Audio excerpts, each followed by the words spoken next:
Assalamualaikum, salam sejahtera, salam sehat bagi kita semua. Jumpa lagi bersama program Horas Medan, Dialog Interaktif Media Delegasi. Tentunya hari ini adalah hari istimewa sebagaimana disepakati secara nasional berdasarkan keputusan Presiden Republik Indonesia tahun 2021 yang lalu. 13 Desember hari ini adalah Hari Nusantara. Baik pemirsa, sahabat delegasi dimanapun berada, jangan lupa subscribe, like, share, dan komen, serta tekan tombol lonceng untuk notifikasi video-video kami berikutnya.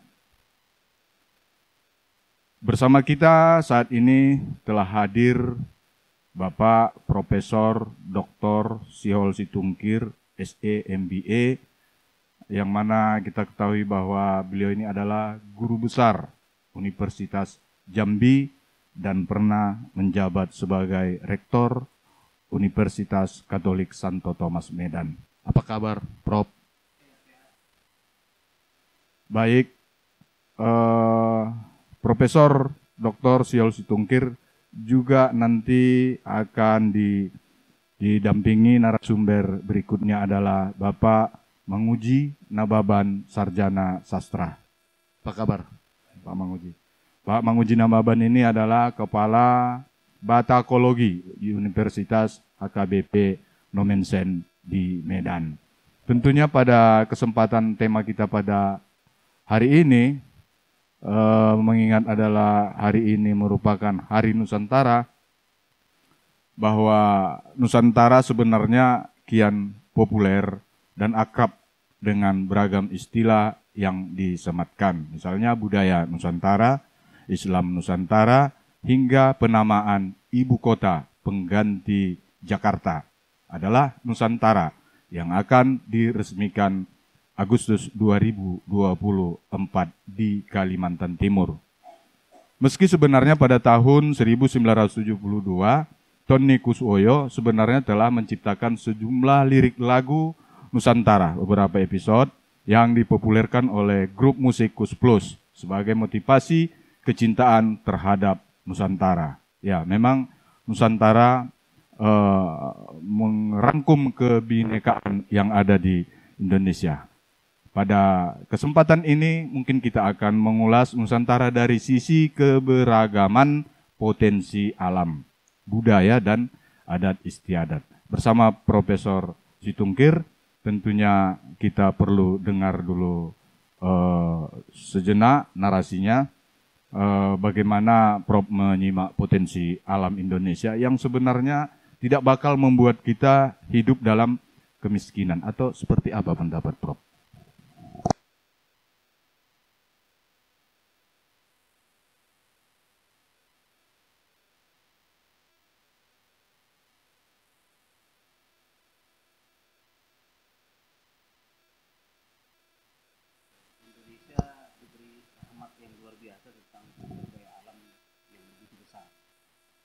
Plus sumber daya manusianya juga besar. Hanya karunia yang besar ini harus dikelola dengan baik.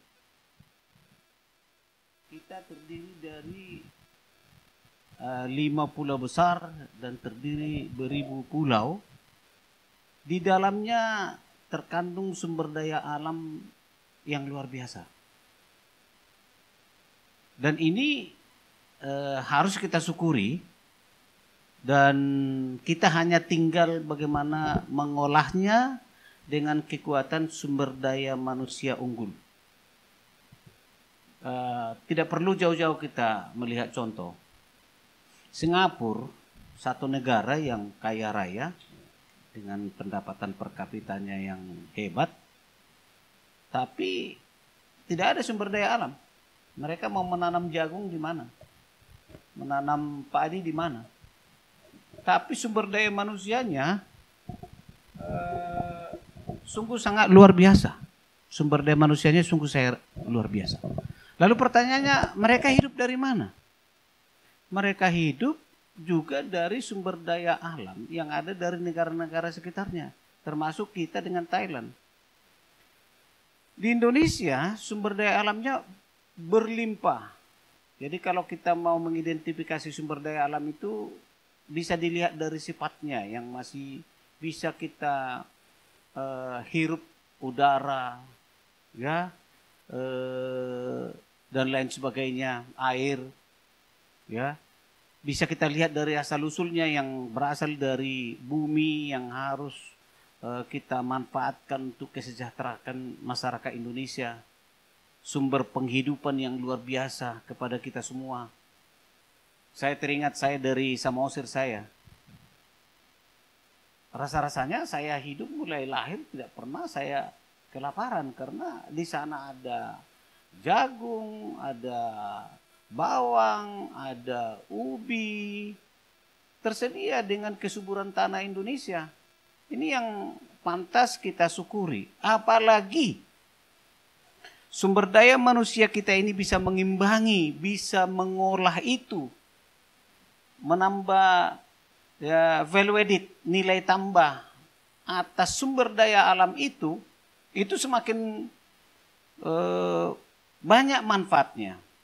Jadi saya harus mengatakan bahwa sumber daya alam harus membawa efek domino terhadap manfaatnya apa? Dalam meningkatkan kesejahteraan masyarakatnya. Bagaimana caranya meningkatkan kesejahteraan itu? Apabila sumber daya alam dengan hasilnya itu bisa kita olah. Kita naikkan nilai tambahnya. Katakan ubi, lalu para ibu-ibu di kuliner bisa dijadikan keripik, bisa dijadikan lapet, dan lain sebagainya. Ini akan menciptakan nilai tambah, ya, menciptakan transaksi ekonomi yang luar biasa. Dan inilah sebagai sebenarnya embrio untuk meningkatkan kesejahteraan mereka, pendapatan mereka. Maka ini hanya saya berikan satu ilustrasi. Begitu banyak. Sekarang program pemerintah sekarang dengan hilirisasi ini, hilirisasi maksudnya adalah bahwa ada raw material kita, bahan baku kita, tapi belum kita olah ini meningkatkan nilai tambah dalam rangka meningkatkan nilai jual. Apabila ini sudah meningkatkan nilai jual, berarti kan meningkatkan pendapatan masyarakat kan. Nah, karena itu saya katakan kepada beberapa kepala daerah, ya, kehadiran misalnya pasar modern atau katakan toko modern seperti Alfamart, Indomart, bisa aja kita tampung hadir, tetapi mereka harus menyediakan akses untuk menjual hasil-hasil dari sumber daya alam tadi yang dijadikan keripik, dijadikan lapet, dijual di sana. Nah, sumber daya alam yang lainnya apa? Laut.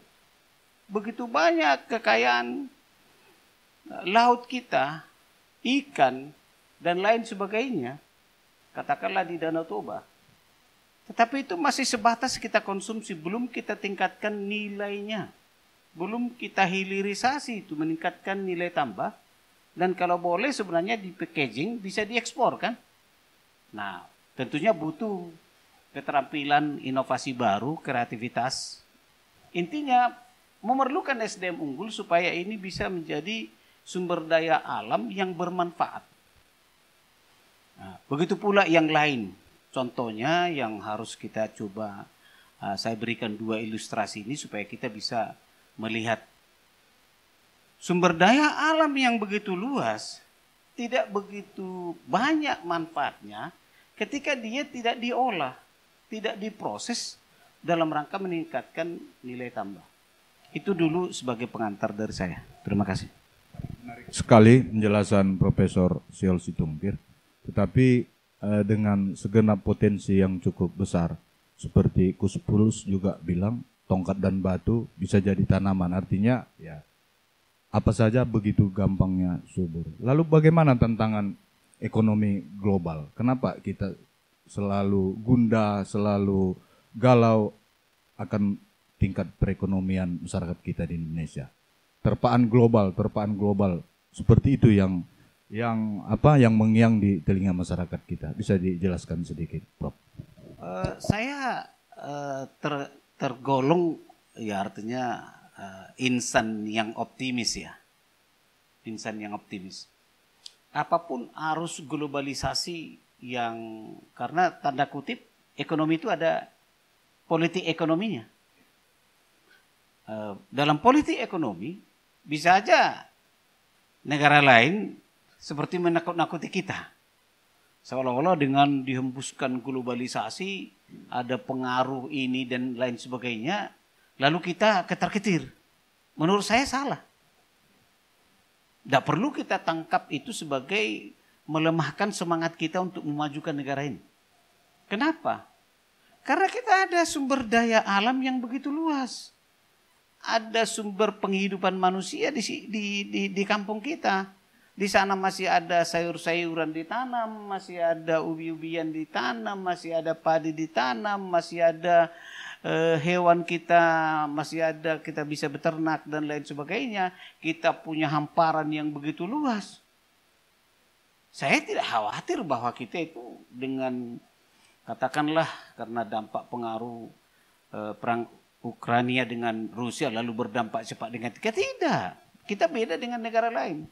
Saya yakin Indonesia dengan Thailand yang punya pertaniannya yang cukup kuat, itu tidak perlu khawatir dengan fundamental ekonomi, maksud saya untuk memenuhi kebutuhan masyarakat sehari-hari. Karena di pekarangan kita pun bisa kita nanam cabai dan lain sebagainya. Nah, kalau program ini dieksekusi secara meluas oleh para Pemda dengan Ibu PKK dan ada sosialisasi yang begitu membaik dan berkesinambungan, saya yakin kita bisa mengatasi ekonomi kita kok tanpa harus kita terpengaruh dengan ancaman global. Buktinya kita masih bisa bertahan kok di Indonesia ini. Itu komentar saya. Baik, berarti kecemasan tak perlu terlalu berlebihan tentang ketangguhan ekonomi kita. Iya, benar. Iya, mungkin kita alihkan dulu dialog ini ke Pak Manguji Nababan. Kira-kira sebagai budayawan, Pak Manguji, seperti apa harusnya budaya masyarakat kita untuk bisa mempertahankan tradisi masa lalu, misalnya bercocok tanam, apa unsur-unsur yang perlu dilengkapkan di situ untuk masyarakat kita? Silakan Pak Manguji. Ya, baik. Terima kasih. Saya kira sumber daya alam yang bisa menjamin kesejahteraan manusia itu harus juga didukung oleh bagaimana etos kerja, kemudian nilai-nilai budayanya. Jadi yang mau saya sampaikan adalah bahwa karena ini adalah skopnya Nusantara, meskipun nanti akan kita lihat dari per case, ada yang di Sumatera Utara, bahwa keberagaman budaya dan adat itulah sebenarnya yang membentuk karakter bangsa. Sehingga kita nanti lebih jauh berbicara tentang bagaimana transformasi atau transisi atau degradasi dari pengaruh-pengaruh luar terhadap kebudayaan itu. Tradisi atau juga nilai-nilai leluhur itu kan harus transformasi dengan baik, dan itulah yang dihidupi dan secara turun-temurun itu yang menjadi identitas kolektif. Jadi identitas kolektif itu bisa kita lihat misalnya bagaimana nilai-nilai universal. Jadi berbicara universal itu ada istilah adat ketimuran. Tetapi di adat ketimuran itu ada nilai-nilai misalnya gotong royongnya, bagaimana toleransinya, bagaimana empatinya, bagaimana, dan karakter-karakter unggul lainnya. Ini yang harus dimiliki oleh bangsa ini, karena bangsa ini tidak hanya membutuhkan orang yang cerdas. Ya. Apabila seorang yang cerdas tidak mempunyai karakter, daya ledaknya itu, daya penghancurnya itu luar biasa juga. Jadi tidak semata-mata dibutuhkan orang yang smart, cerdas, bekerja keras, tetapi harus mempunyai integritas dan karakter. Itu sebenarnya yang harus dipikirkan bangsa ini, bagaimana nilai-nilai kearifan lokal yang luhur tadi itu bisa terinternalisasi dengan nilai-nilai global. Jadi kalau misalkan nilai-nilai global, ada kerja keras, misalnya ada inovasinya. Jadi nilai-nilai lokal itu harus bisa diinternalisasi, utamanya oleh generasi muda. Ambil contoh misalnya, di satu sisi kalau orang Jepang itu, mereka sangat maju di bidang teknologi, tetapi mereka tidak meninggalkan yang menjadi akar budayanya. Mungkin bisa kita lihat. Tetapi dari situ bisa kita lihat bahwa mereka mampu menginternalisasi dan mengadaptasi tradisi itu menjadi sebuah daya dorong di dalam kemajuan bangsanya. Ambil contoh misalnya dari budaya membonsai, mungkin terinspirasi untuk menciptakan teknologi yang semakin kecil tetapi berdaya guna besar barangkali. Dan ajaran-ajaran moralnya juga misalnya tidak selalu kita sampaikan itu negatif, apabila gagal harus mundur. Itu kan budaya malunya. Budaya malu bagi bangsa ini sebenarnya harus ditonjolkan itu. Jangan lagi sudah terponis misalnya ketawa misalnya. Itu kan tidak ada self of-nya. Itu tidak seperti itu. Tetapi budaya Jepang itu sangat apakah memang mereka itu baik? Untuk mereka mungkin baik. Tetapi ada hal-hal nilai yang bisa diinternalisasi dengan nilai-nilai yang bisa digunakan untuk sekarang. Karena memang bangsa ini kan nggak bisa kita kungkung lagi hanya berhubungan dengan misalnya orang Batak, misalnya dengan etnis Jawa, kemudian dengan etnis Sunda. Tidak, tetapi kita sudah menjadi masyarakat global, masyarakat internasional. Ya mungkin juga misalnya karakter orang Batak yang suaranya keras-keras itu tidak selamanya lagi itu bisa berlaku untuk tataran pergaulan global. Nah, justru itu yang harus dicermati oleh bangsa ini. Misalnya saya melihat begini, tadi nilai universal itu kita ambil salah satu gotong royong.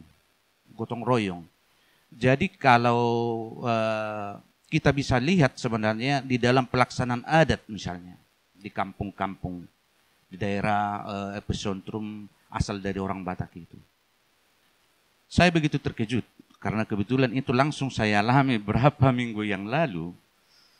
Kebetulan itu ketika orang tua saya meninggal dunia.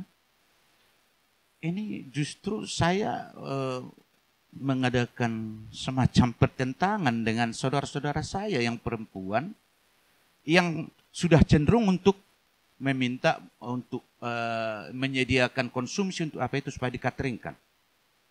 Padahal dari segi nilai di dalam pelaksanaan adat Batak misalnya ada istilah hasuhuton dan panaboli. Jadi panaboli itu keluarga jauh yang satu marga dan itu saling bertukar di dalam pelaksanaan adat Batak. Di antara saya membuat pengamatan kecil bahwa sistem marsirupa itu, gotong royong itu sudah di pinggir jurang. Lalu saya katakan, saya penyuara bagaimana untuk membangun kebersamaan ini selama ini.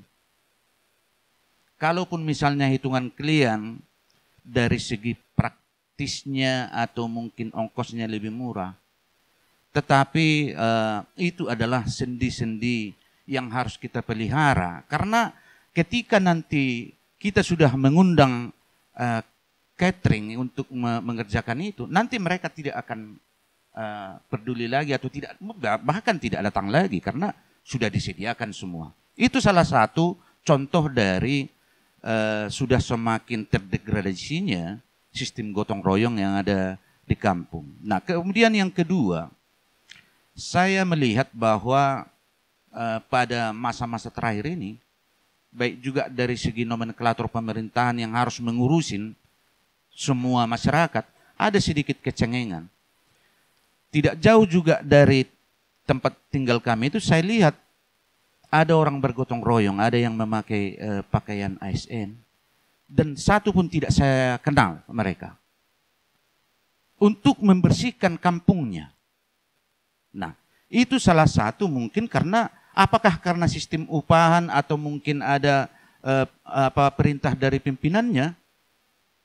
Tetapi saya melihat bahwa itu adalah salah satu degradasi dari bagaimana self belonging, rasa memiliki terhadap daerahnya itu. Jadi tidak ada misalnya karena harus digaji.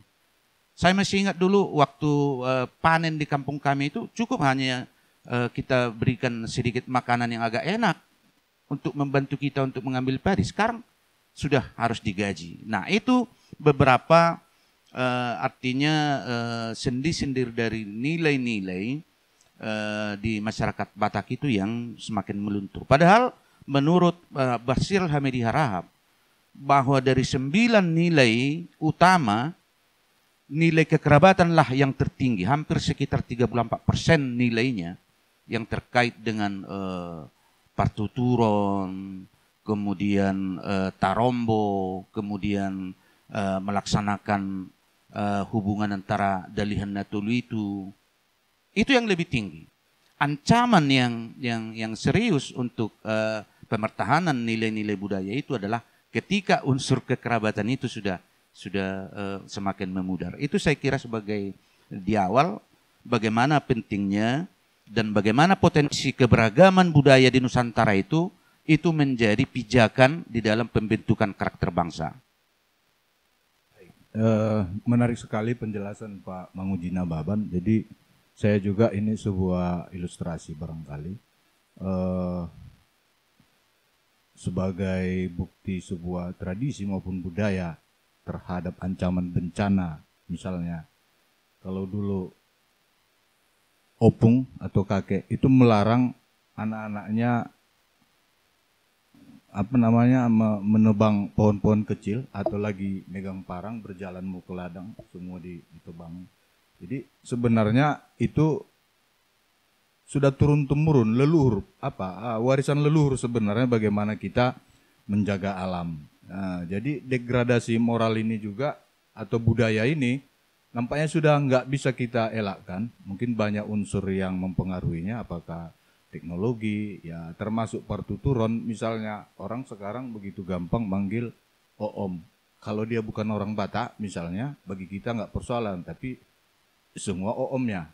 Nah, paling nanti kalau agak tua, agak pandai dia bilang opung. Jadi ancaman ini terhadap kestabilan maupun penyanggah perekonomian kita kira-kira gimana, Prof? Boleh dijelaskan sedikit? Atau mungkin Prof ada yang kurang sepaham dengan Pak Nababan tadi? Saya sebenarnya apa yang dijelaskan Pak Nababan tadi menyangkut ya sikap, menyangkut etos kerja, menyangkut juga melestarikan adat-adat yang sudah ditanamkan oleh para leluhur kita itu, saya sangat setuju. Tinggal di tataran implementasi perlu ini menjadi salah satu PR-nya kita sebagai anak bangsa, terutama para guru, para dosen, melakukan edukasi, yang tua memberikan contoh kepada yang muda. Itu yang perlu kita inikan gitu ya, sehingga bahasa dalam referensi yang paling tercanggih sebenarnya yang ditanamkan para leluhur kita ini sudah lama. Seperti tadi kan ada semacam edukasi supaya kita itu mencintai alam sekitarnya. Maka yang ditanamkan ada apa? Sense of belongingnya. Ya, sense of belongingnya ditanamkan. Ya, itu harus diedukasi itu. Setelah itu tahap kedua apa?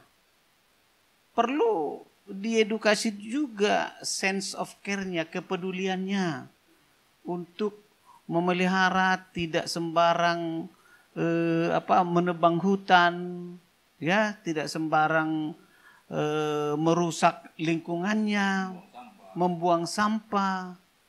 Itu tadi yang dibilang oleh Pak Nababan tadi, bahwa ini adalah bagian dari edukasi kita supaya kita menjadi insan yang baik, insan yang sempurna, ya.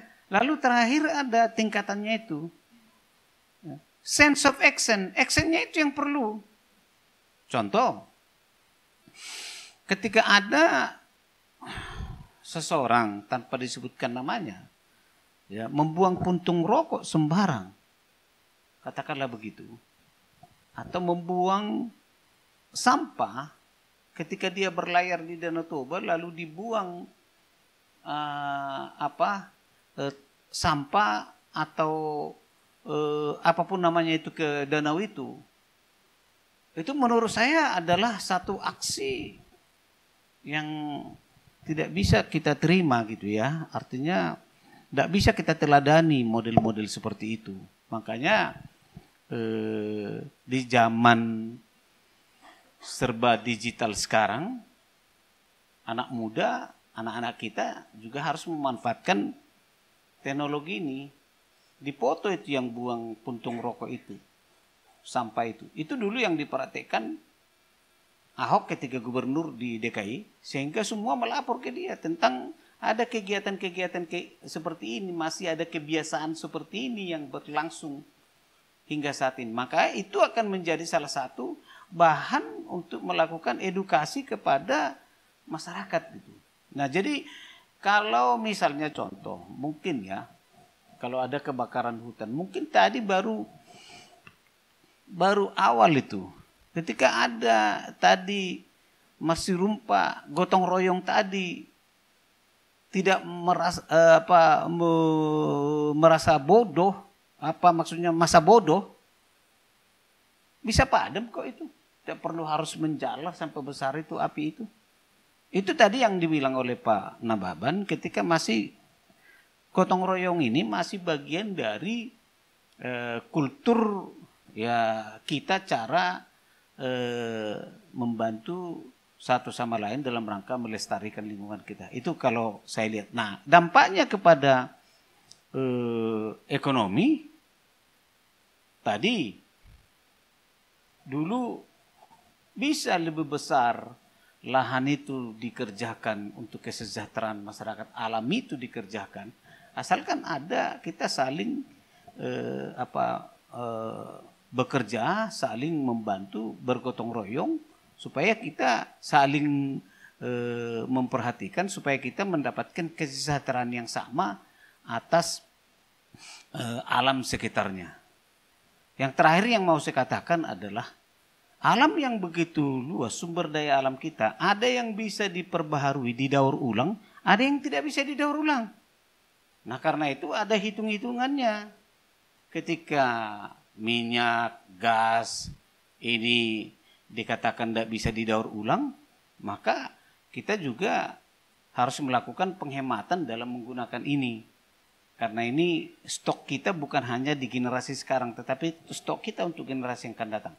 Yang bisa didaur ulang, misalnya contohnya sumber daya alam dari hutan, misalnya dari kertas, dari sini yang masih bisa kita olah ini, ya, maka bisa kita daur ulang untuk menghasilkan nilai ekonomi untuk artinya meningkatkan pendapatan masyarakat.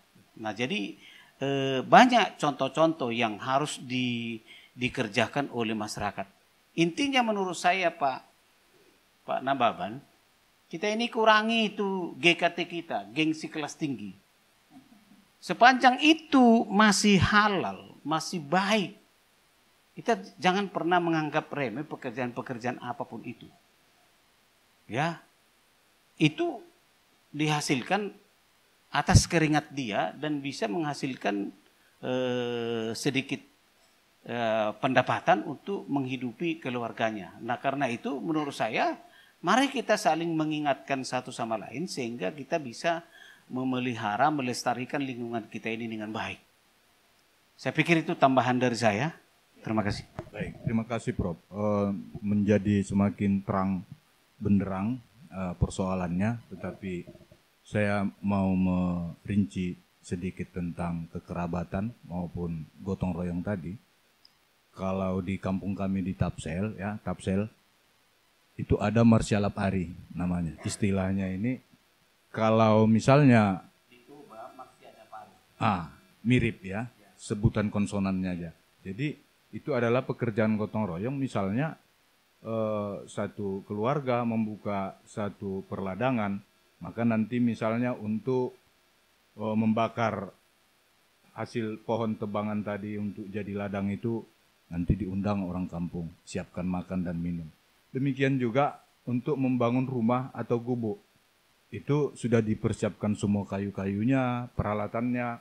Nanti kelompok yang dari sana, kampung seberang, datang ke kampung sini, sama-sama membangun gubuk, bergotong royong. Nah, di situ sebenarnya bukan, ya selain dari sisi ekonomi mungkin akan meringankan pemilik rumah, tapi yang lebih nampak adalah kegotong royongannya dan kebersamaan di saat suasana kerja bersama itu dilakukan. Nah, jadi transisi dan degradasi mungkin kita sepakat itu sudah terjadi sekarang menurut pengamatan kita.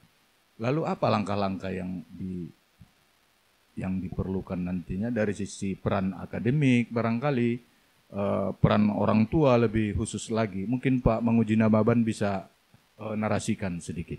Baik, saya sependapat dan mendukung apa yang disampaikan oleh Prof. Situngkir tadi, bahwa pada hakikatnya kan kebudayaan itu kan muara akhirnya adalah mensejahterakan pemilik kebudayaannya. Artinya kalau berbicara mempertahankan nilai-nilai yang relevan sebenarnya dengan cara tadi internalisasi. Nah, jadi ada ungkapan-ungkapan misalnya pada masyarakat Batak itu sebagai ungkapan penjaga moral, misalnya unang, jangan, kemudian toka, pantang, nasojadi. Nah, itu tidak bisa dikerjakan. Nah, itu penjaga moral yang mungkin sedikit digampangkan oleh generasi muda kita sekarang. Apa itu pantang? Padahal di situ ada nilai-nilai ajaran yang apa yang bisa dilakukan, apa yang tidak bisa dilakukan. Nah, terkait dengan pelestarian alam misalnya, secara spesifik untuk merawat kelestarian hutan. Jadi pada masyarakat Batak itu ada ritual martodihau namanya. Meskipun ya dalam konteks sekarang kan nggak harus menyatakan bahwa pohon itu punya roh, tidak seperti itu. Tetapi ada nilai yang terbangun di sana bagaimana keberlanjutan dan kelestarian dari hutan itu. Jadi pada zaman dahulu banyak pohon-pohon besar ditemukan, tidak ada sistem main trabas ketika itu. Jadi dalam acara martodihau misalnya, ketika ada peruntukan apakah untuk membuat hobung atau membuat abal-abal. Abal-abal itu peti mati yang terbuat dari kayu satu. Otomatis kan harus kayu yang besar. Jadi kemungkinan dari segi ada kebutuhannya, maka harus disiapkan. Ketika menebang pohon, ada aturan di dalam martodihau itu, yang sebelumnya ada dulu ritualnya membawaan itak, apa mungkin ada makanan napi nadar. Tetapi perlakuan terhadap pohon ini, bahwa pohon ini ketika mau ditebang dia, tidak boleh ada sulur atau andor yang melilit dia, itu harus dilepaskan dulu. Akar-akaran. Kemudian ada binatang yang melengket di pohon itu, harus ditopak namanya. Intinya diusirlah. Nah, kemudian ketika pohon itu bisa ditebang, harus ada tunas yang muncul dari pohon itu baru bisa ditebang. Ketika menebang, tidak boleh ada pohon yang tertimpa. Itu namanya ritual martodihau. Martodihau. Itu salah satu bagaimana kecerdasan lokal atau kearifan lokal di dalam pelestarian hutan. Dan orang Batak juga sudah memahami tentang siklus ekologi sebenarnya. Misalnya embun menjadi hujan, hujan menjadi tanaman-tanaman, itu sudah berputar dan mereka sudah paham itu. Dan misalnya tulobang ma setua katanya, sebenarnya tidak dibunuh apa itu setua itu, tetapi ada yang menjadi tempat habitatnya itu.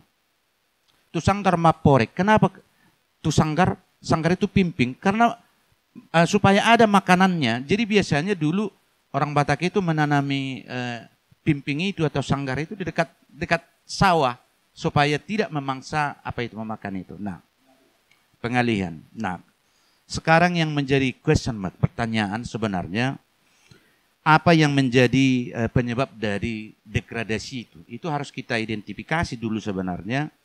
Yang pertama bahwa si generasi Batak itu kurang memahami kearifan lokal tadi itu.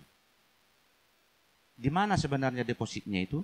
Kearifan lokal Batak itu ada di dalam perumpamaan-perumpamaan itu. Ada umpasa, ada umpama, ada hutisa, ada torkat-torkanan, ada andung.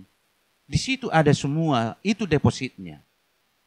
Nah, yang menjadi persoalan sekarang, orang Batak, generasi mudanya agak enggan juga berbahasa Batak sekarang.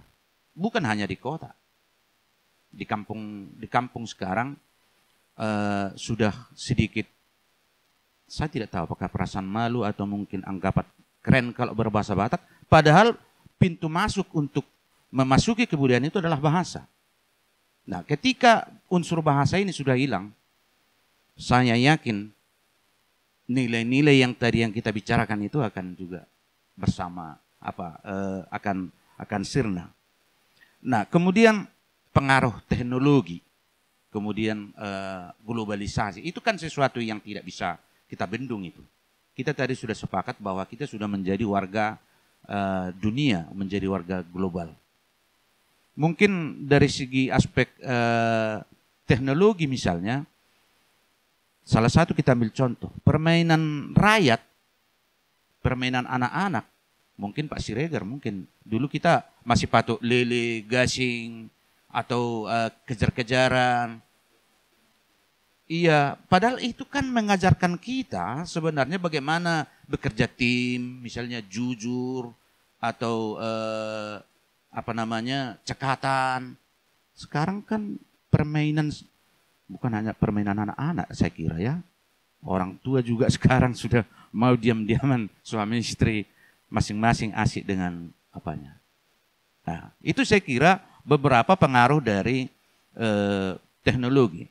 Belum lagi dampak teknologi itu tidak selalu baik meskipun termasuk bagaimana si manusia itu menggunakan itu menjadi sesuatu yang bernilai.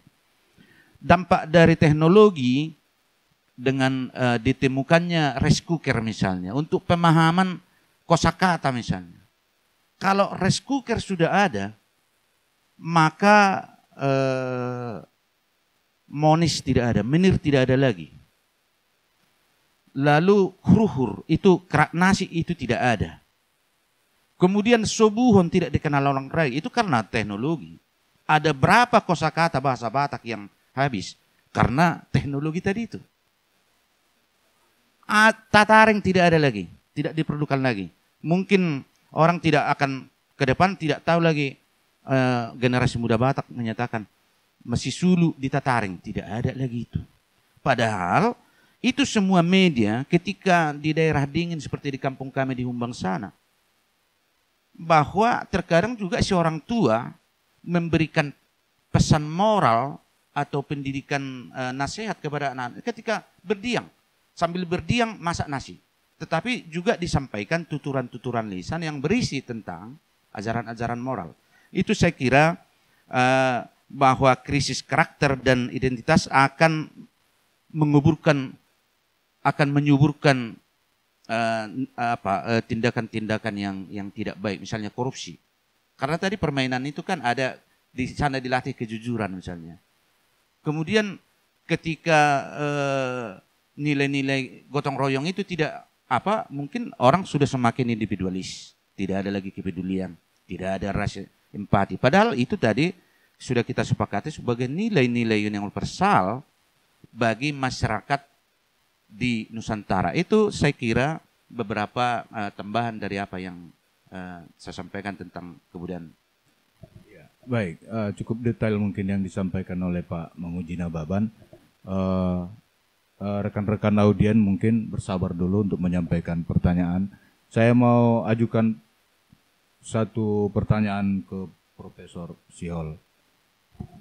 Peranan akademik, seperti apalah yang bisa dilakukan untuk setidaknya menahan transisi maupun degradasi ini, yang kalau misalnya tahun 2024 dia sudah tua dan usang, tapi 2024 itu masih menjelang usang. Kira-kira begitulah analoginya. Silakan Prof. Terima kasih. Dari penjelasan Pak Nababan tadi, sebenarnya kalau ada generasi kita sudah enggan berbahasa Batak lalu dan lain sebagainya karena dibawa arus modernisasi dan globalisasi. Mungkin kita harus pelajari kebutuhan anak-anak kita di zaman now, anak milenial sekarang. Mungkin cara mensosialisasikan itu sudah beda bentuknya. Kalau itu diangkat lewat kebutuhan media sosial sekarang, seperti kita ambillah contoh, ada film bagus, di mana di sana banyak loh petua-petua falsafah orang Batak kedengaran waktu nonton film itu. Misalnya contohnya film Ngeri-Ngeri Sedap. Kalau ada orang tua tidak sampai bawa anaknya nonton film itu sebagai orang Batak, menurut saya itu juga satu keterlambatan melakukan satu edukasi. Karena pasti di dalamnya ada satu pesan-pesan orang tua kita yang harus juga dipahami. Itu yang pertama. Tadi pertanyaan dari sisi akademis. Saya harus mengatakan begini, bahwa ketika kita paham bahwa pendidikan itu ada 3 jalur, pendidikan formal, pendidikan non-formal, dan pendidikan informal. Pendidikan informal adalah pendidikan yang diterima di lingkungan keluarga. Sekarang peran orang tua dan yang lebih tua, lebih senior, abang-abang, tidak juga ikut mengambil bagian dalam rangka melakukan edukasi tadi. Bilang bahasa Batak, toka, marobu, misalnya, itu artinya apa? Sudah lagi agak hilang peran pendidikan informal, pendidikan di dalam lingkungan keluarga, dalam membentuk karakter anak-anak kita. Jadi jangan kita bicara terlalu nasional mendidik karakter bangsa, tapi mendidik karakter anak kita sendiri pun, ya kita masih gagal. Di dalam rumah. Saya ambil contoh ya. Kebetulan saya orang Batak, tapi anak saya lahir di Jambi 2 orang, tapi lahir di Australia 1. Ketika saya bandingkan apa yang didapat anak saya selama di Jambi, itu tidak saya terima waktu saya anak-anak di Samosir. Itu adalah pendidikan yang diterima di lingkungan kita, di lingkungan budaya. Kalau di Jambi Pak Nababan, kalau seorang anak pamit dari rumahnya sama orang tuanya, dicium tangannya. Saya tidak pernah saya alami seperti itu waktu saya di Samosir. Jadi ketika saya bawa anak saya ke Jakarta, profesor ini anaknya santun-santun ya. Lalu dalam hati aku, ini diterima anak saya di Jambi, bukan diterima di Tanah Batak. Maka yang harus kita juga sebagai orang tua yang bertanggung jawab dengan pendidikan informal, bukan pendidikan non-formal ya. Kalau non-formal kan seperti kursus bahasa Inggris, kursus akuntansi. Kalau formal kita udah tahu dari TK sampai perguruan tinggi. Tapi informal ini sudah gagal. Di negara-negara barat, pendidikan informal ini sangat penting karena fundamental. Saya ambil contoh. Ketika saya bertetangga tinggal di Adelaide, di Australia Selatan. Kalau ada anak-anak dikasih uang, ya, karena kurang, lalu misalnya menjengkel anak ini lalu dibuang ke lantai itu, cara mendidiknya bukan ditampar, atau diambil buah apel dari kulkas lalu digigit sedikit lalu dibuang, tidak dimarahi, tidak ditampar, enggak, tapi diberi pengertian. Apa kata orang tua ini? you go there 100 meter from here, you just walk there and then you get back here. Disuruh anaknya jalan ke sana 100 meter sampai pulang. Lalu ditanya, excuse me, ya, did you get any coin on the way? No. Did you get any apple on the way? No. If you don't want that apple, just give it to us, to your mom, to your dad, because we still need it. And it's quite difficult to get the apple. I should pay, for example, $5 in order to get that apple. Jadi kalau kita enggak, langsung dibabasi dulu. Gitu kan. Gitu. Jadi yang mau saya katakan apa yang dibilang Pak Nababan tadi. Kan tadi dari sisi akademis. Dari sisi akademis di perguruan tinggi tentunya maka dikembalikanlah kurikulum itu. Ya, dulu kan ada kita belajar Pak Nababan moral Pancasila kan? Pendidikan moral Pancasila kan? PMP. Maka itu kembalikan. Supaya juga para guru di sekolah bisa mengajarkan hal-hal yang sifatnya nilai-nilai universal yang seperti dikatakan oleh Pak Nababan tadi. Jadi kita kan mencari solusi nih. Ya, tetapi orang tua yang sehari-hari bertemu dengan anaknya itu harus juga menerapkan pendidikan informal ini. Kalau sudah jam tidur, ya jam tidur. Harus ada disiplin. Kalau itu misalnya melanggar ada bagaimana menghormati budaya, udah datang pamannya. Sambut dulu tulangmu datang dari pintu. Hormat. Itu harus ditanamkan. Ya, jadi saya katakan termasuk anak saya yang kebetulan belum married, anak saya. Nanti kalau kau pesta pernikahan kau ya, tulang kau itu yang kita tunggu-tunggu hadir. Blessing terakhir dari dia. Maka dari sekarang kamu setiap ketemu yang namanya kakaknya mamamu tulang itu, kau harus usahakan hormat dan sapa. Lebih bagus adikku itu tidak usah apa daripada tulangmu itu. Nah, yang pendidikan informal ini Pak Nababan menurut saya ini yang rutin tiap hari kan. Kalau yang di sekolah itu kan tergantung kurikulumnya itu. Kapan seminggu, berapa kali seminggu. Ini 24 jam. Maka menurut saya kita harus bertanggung jawab juga sebagai orang tua mengedukasi anak kita, termasuk juga ya ketika kita lihat sudah mulai dia mengganggu tanam-tanaman atau kembangnya yang ditanam oleh tetangga, ya mulai kita larang supaya jangan menjadi kebiasaan. Saya pikir itu tambahan dari saya, Pak. Baik, terima kasih Prof. Saya kira barang contohnya ini tradisi maupun adat Batak, karena kita bicara Sumatera Utara.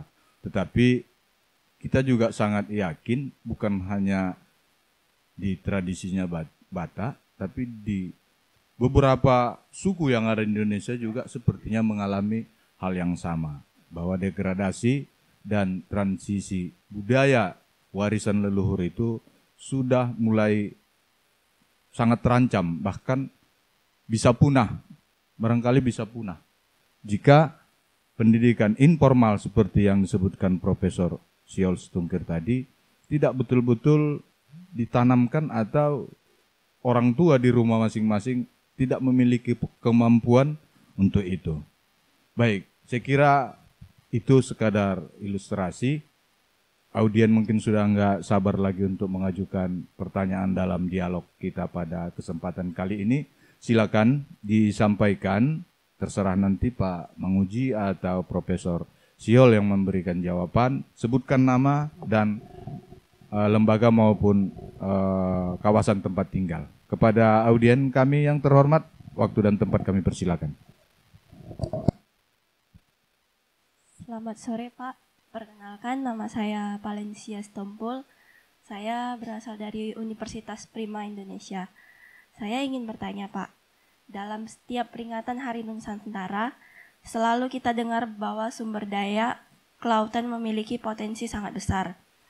Untuk menyejahterakan bangsa ini, termasuk nelayan kecil tradisional, tetapi faktanya masih banyak nelayan di Indonesia hidup di bawah garis kemiskinan. Mohon kiranya Bapak Syihol Situmkir berkenan menanggapi hal ini. Terima kasih. Baik, terima kasih pertanyaan yang cukup menarik ya. Mungkin ada lagi? Ya, silakan, biar sekalian aja dijawab. Selamat sore Pak, perkenalkan nama saya Naomi Christine Silalahi, saya dari Universitas Prima Indonesia.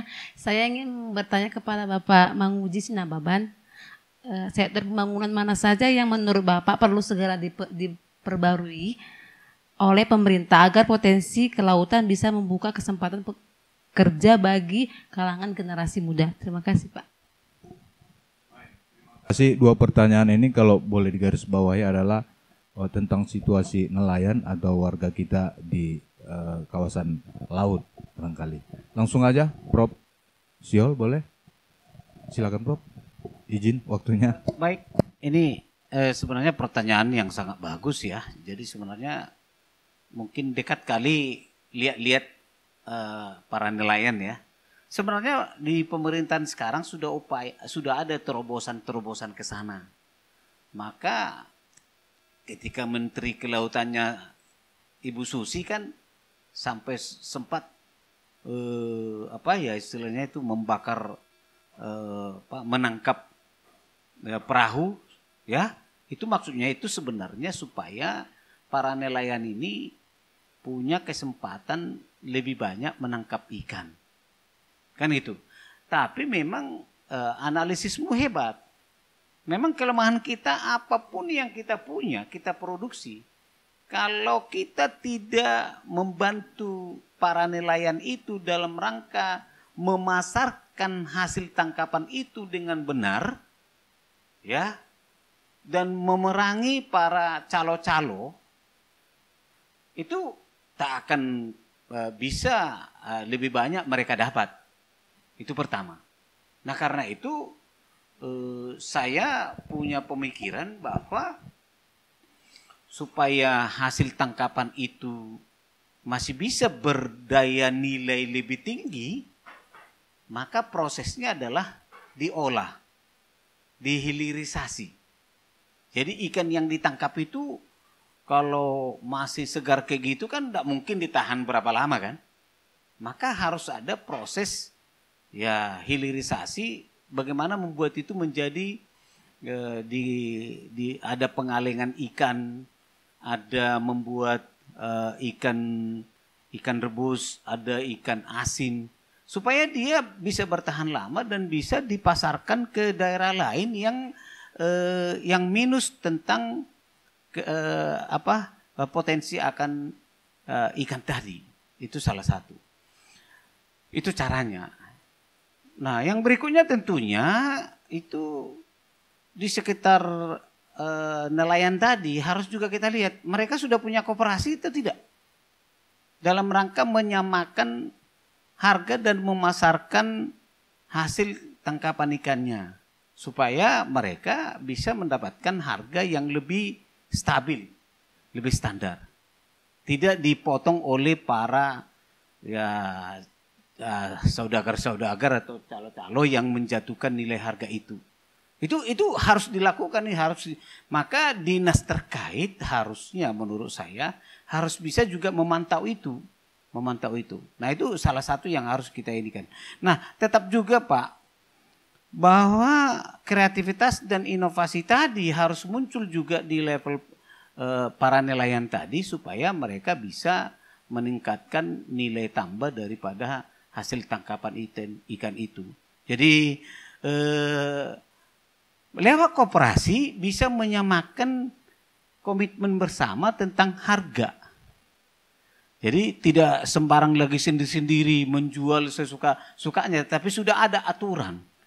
Supaya bisa kita naik harga ini dijual ke daerah lain, maka kita sepakati bahwa hasil tangkapan ikan kita ini biarlah melalui koperasi ini. Itu satu. Jadi ada beberapa. Bagaimana supaya ada ikan tangkapan ini bisa digoreng dengan baik, dengan standar tertentu, tentunya perlu pelatihan kan. Lalu dibuat dalam plastik, lalu dijual di Indomaret, misalnya contohnya. Saya baru pulang dari Pontianak.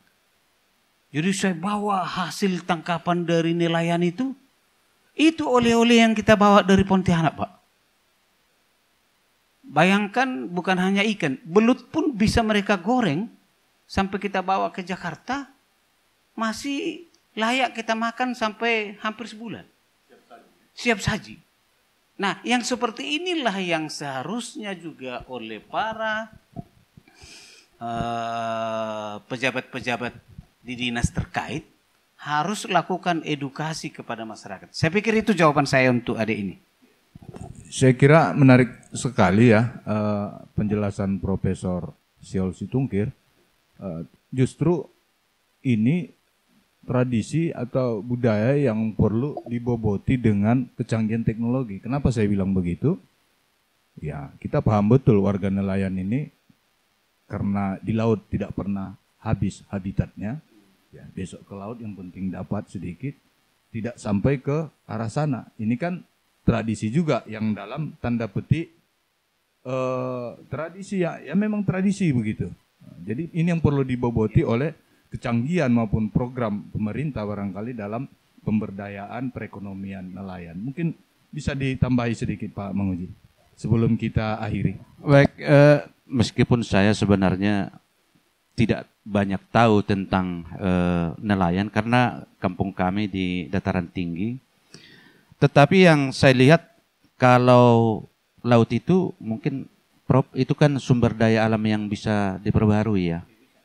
Bisa diperbaharui. Tentunya ya harus ada regulasi dari pemerintah. Misalnya kan ada teknologi mutakhir sekarang yang untuk meraup semua ikan.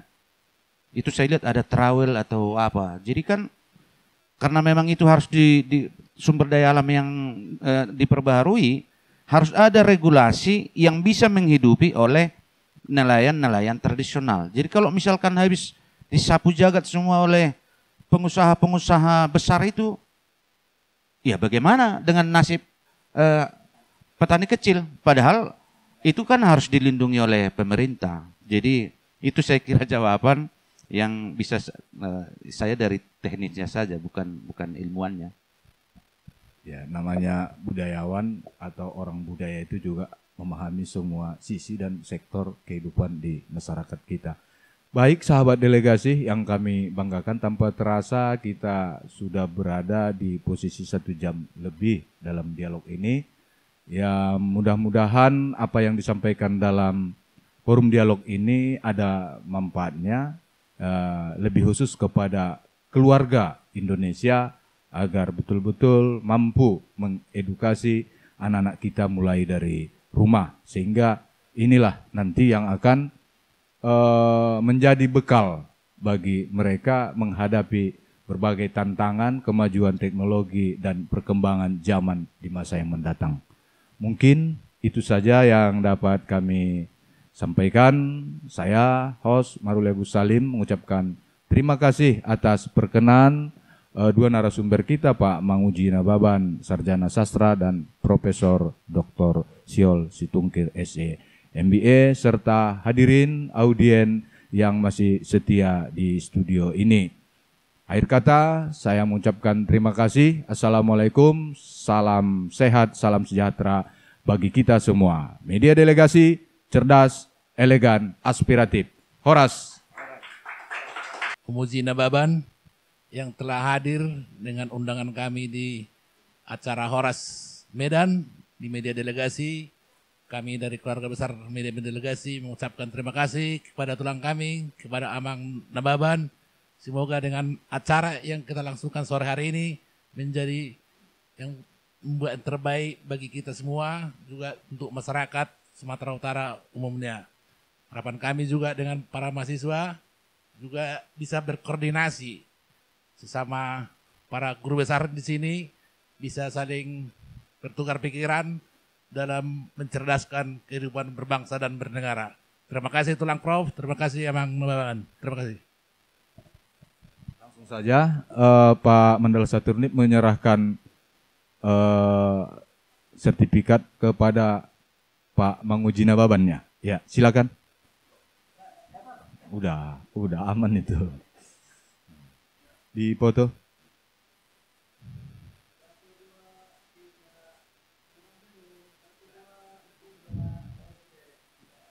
Baik, terima kasih pemimpin redaksi Media Delegasi Tengku Niko Adrian kepada Profesor Siol Situngkir.